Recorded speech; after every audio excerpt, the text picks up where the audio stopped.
Përshëndetje miq në Krishtin, unë jam Ilija Romani dhe kam dashur të ndaja diçka me ju sot. Tema që do ndajmë sot ka titullin Le të kthehemi tek Zoti. Le të hapim Bibla tona tek Osea, kapitulli 6, vargu 1 deri tek 3, që thot: Ejani të kthehemi tek Zoti, sepse ai na ka coptuar, por do na shëroj, na ka goditur, por do na mbështjell. Pas 2 ditësh do na jap përsëri jetë.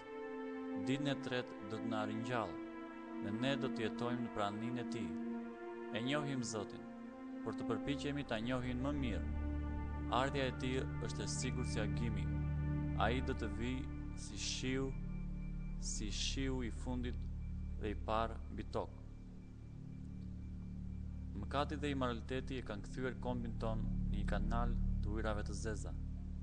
Politikanët tanë e kanë lejuar të ligën që ta përmbys tërë vendin ton. Drejtuesit tanë fetar nga njëra anë u dalin në mbrojtje atyre që janë të degeneruar nga ana shpirtërore, dhe nga ana tjetër u kundërvjen atyre që flasin për Perëndin. Vendi ynë është shumë i sëmur dhe plagët e tij po kalpëzohen me shpejtësi jashtëzakonisht të madhe. Vetëm Perëndia mund na shëroj me prekjen e Tij shëruese. Por ne duhet të pendohemi e të kthehemi atij me të vërtetë. Një nga pikat që do ndajmë sot është kalpëzimi. Te Osea, kapitulli 4, vargu 1 thot: Dëgjoni fjalën e Zotit, o bijtë të Izraelit, se Zoti ka një konflikt me banorët e vendit. Nuk ka asnjë të sinqert, as mëshirë, dhe as njohje të Perëndis në vend. E shohim se si, edhe pse këto fjalë ju drejtuan dikur Izraelit, ato janë të vlefshme gjithashtu edhe për kombin ton sot. Çdo vend që dikur ka qenë i bekuar për Perëndis është në rrezik që të vuajë pasojat, si rrjedhim, kur banorët e tij nuk i binden urdhrimeve të Zotit. Kur një vend e hedh poshtë Perëndin dhe fjalën e Tij, atëherë në të është vështirë të gjendet mëshira dhe e vërteta. E vërteta është fryti i të qenit i drejtë me Perëndin. Dëgjoni 8:32 thot: Do ta njihni të vërtetën, dhe e vërteta do t'ju bëjë të lirë. Mëshira është një karakteristikë që duket qartë tek ata që e ndjekin Zotin. Mateu 5:7 thot: Lum ata që janë të mëshirshëm, sepse ata do të gjejnë mëshirë. Shumica e njerëzve e kanë braktisur Perëndin e Biblës. Nuk i din fare mësimet e fjalës së Tij. Krishtin e njohin vetëm për festa, si Pashk ose Krishtlindje, apo kur e marrin në përgojë duke e sharrur me e Tij. Shumica e njerëzve nuk kuptojnë të vërtetën e Krishterë. Dhe madje edhe kur dikush ju prezanton Biblën, ata nuk kanë kohë që ta lexojnë. Duan vetëm të argëtojnë dhe të bëjnë qefin sipas vetes. Vëllezër, vendi ynë ka nevojë për një ringjallje për Perëndis. Një ringjallje për secilës të preket çdo grua, burr dhe fëmijë. Feja dhe rritet e saj nuk bëjnë punë në vendin tonë. Përkundërzi, kemi nevojë që të ngrihet një grup besimtarësh të përkushtuar e guximtar, të cilët janë të gatshëm për të ndarë shpëtimin jetëdrishues me ata që janë të humbur. Ai që shkon në kish duhet të pendohet dhe të kthehet tek Zoti para se njeriu i rrugës të vijë te Krishti. Pika e dytë ka të bëjë me sëmundjen.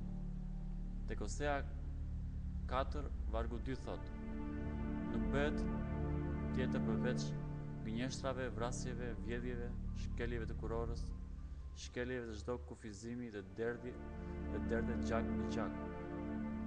Të njëjta gjëra shkruhen edhe në gazetat e sotme, thjesht po t'i hedhësh një sy. Një korrupsion i tillë vjen të rënë në çdo nivel të shoqërisë.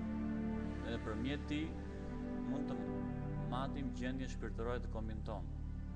Njerëzit jo vetëm që bëjnë të liga, por mendjen e kanë të mbushur plot ligësi. Si pasojë, banorët e kombit ton janë çoroditur dhe të degeneruar nga ana shpirtërore. Te Mateu 12 vargu 33 deri 37 thot: ose bëjeni të mirë pemën dhe fryti i saj do të jetë mirë, ose bëjeni të keqe pemën dhe fryti i saj do të jetë i keq. Sepse pema njihet nga fryti. O pjellën e përkash, si mund të flisni mirë kur jeni të këqinj? Sepse shkaq zemra qet goja. Njeriu mirë nga thesari i mirë i zemrës nxjerr gjëra të mira, por njeriu i keq nxjerr gjëra të këqija nga thesari i tij i keq. Por unë po ju them, se ditën e gjyqit, njerëzit të japin llogari për çdo fjalë të kotë që kanë thënë, sepse në bazë të fjalëve të tua do të justifikohesh dhe në bazë të fjalëve të tua do të dënohesh. Të pak janë ata që flasin me një gjuhë të pastër, të lirë e të shëndetshme. Pse nuk mund të flasin dot njerëzit pa sharr, pa blasfemuar emrin e Perëndis, pa përdorur fjalë të pista? Kisha e Krishtit duhet të distancoj veten prej këtyre gjërave. Një paralajmërim na thuhet te Kolosianëve 3 vargu 8, ku Pali thot: por tani hini edhe ju nga të gjitha këto gjëra, zemërim, zemërat, ligësi, e të mos dalë sharje, asnjë e folur e pandershme nga goja juaj. Vëllezër e motra, ne duhet të kemi shumë kujdes kur flasim për të tjerët, kur ne flasim për veten tonë ose për jetën tonë. Ne duhet të kemi kujdes se çfarë ne pohojmë me buzët tona. Fjala e Zotit thotë që në gjuhën tonë është vdekja dhe jeta. Për më tepër njerëzit që gënjejnë në shoqërinë e sotme duart trokiten prej të tjerëve. Kjo vjen nga që shoqëria jonë e ka hedhur poshtë Perëndinë e gjallë. Davidi te Psalmi 19 vargu 14 thotë: miratofshin para teje fjalët e gojësime dhe për sjelljet e zemrës sime, o Zot, shtjella ime dhe shpëtimtari im. Jeta sot konsiderohet si e pavlerë. Të rinjt mbajnë në përkuar pistoleta, pika dhe armë të tjera të rrezikshme. I përdorin topën e dërë të gjatë. Në shkollën ka mësuar mjaft sa të bëjnë qytetar shkollor, por në vend që të bëjnë të tillë, janë kthyer në pisha të egra, vjedhin, vrasin, ushtrojnë, shkatrojnë, sepse nuk i binden Biblës. Tek Eksodi kapitulli 20, vargu 13 deri në 17, që është dhe ligji i Perëndis, shkruhet: nuk do të vrasësh, nuk do të shkelësh besnikërinë bashkëshortore, nuk do të vjedhësh, nuk do të bësh dëshmi të rreme kundër të afërmit tënd, nuk do të dëshirosh shtëpinë e të afërmit tënd, nuk do të dëshirosh gruan e të afërmit tënd, as shëmbërtoren e tij, as shëmbërtoren e tij, as lopën e tij, as gomarin e tij, e as asgjë që është e të afërmit tënd. Arsimtarët tanë e vënë në lojë Biblën. Për çka bërë ata vetë për ta përmirësuar kombin ton? Asgjë. Tek 1 Pjetrit 4:17 thuhet: sepse erdhi koha që gjyqi të fillojë nga shtëpia e Perëndis, dhe se fillon më parë nga ne, cili do të jetë fundi atyre që nuk i binden në gjillë të Perëndis? Është e rëndësishme pra vëllezër e motra, të jemi ne të parët ata që do pendohen. Vetëm ne mund të ndikojmë shoqërinë tonë për mirë. Kjo ka qenë e vërtetë në të kaluar.